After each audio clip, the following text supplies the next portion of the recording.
Oh man, words cannot express what happened to me after eating these. The gummy bear cleanse.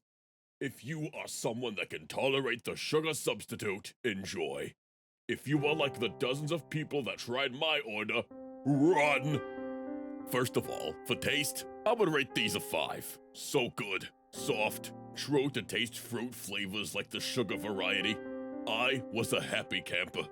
But, or should I say, not long after eating about 20 of these, all hell broke loose.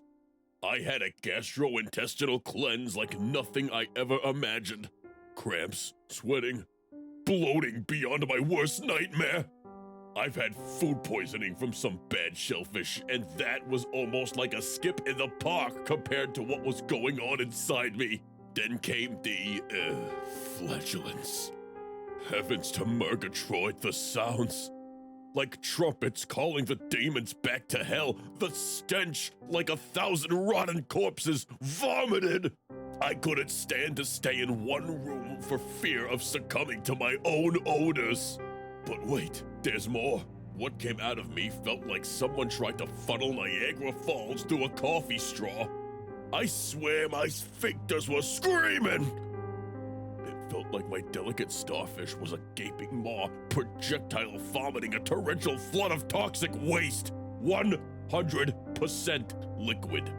Flammable liquid. Napalm! It was actually a bit humorous for a nanosecond, as it was just beyond anything I could imagine possible.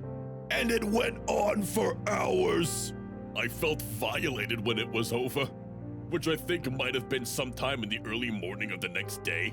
There was stuff coming out of me that I ate at my wedding in 2005. I had 5 pounds of these innocent-looking, delicious-tasting hell bears. So I told a friend about what happened to me, thinking it had to be some kind of sensitivity I had to the sugar substitute, and in spite of my warnings and graphic descriptions, she decided to take her chances and take them off my hands. Silly woman. All of the same for her, and a phone call from her while on the toilet, because you kinda end up living in the bathroom for a spell, telling me she really wished she would have listened. I think she was crying. Her sister was skeptical and suspected that we were exaggerating. She took them to work, since there was still 99% of a 5-pound bag left. She works for a construction company where there are builders, roofers, house painters, landscapers, etc. Lots of people who generally have limited access to toilets on a given day.